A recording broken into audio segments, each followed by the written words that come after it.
At ito pa ang isang pyesa na tinatawag na crankset. Or ito yung doon sa may pinagkakabitan ng pedal, doon sa may papadyakan. So ito yon. Crank arm, ito. Papakita ko na lang. Bali ganito siya. Yan. Ganda oh. Pwede lang pang pitpit ng sibuyas.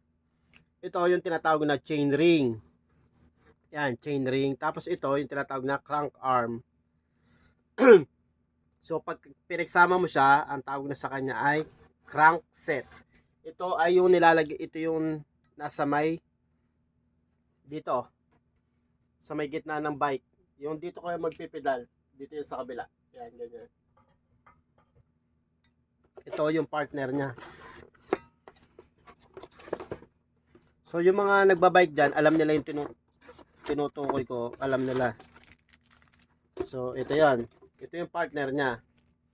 Bali ito magkaganyan, magkaliwas or hindi magkaano.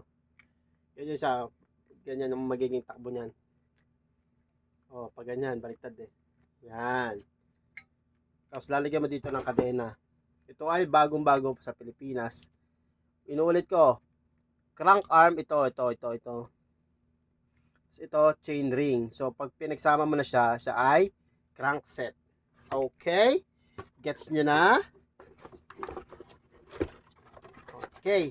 So, tatabi muna natin uli para do sa ibang piyesa naman tayo pupunta.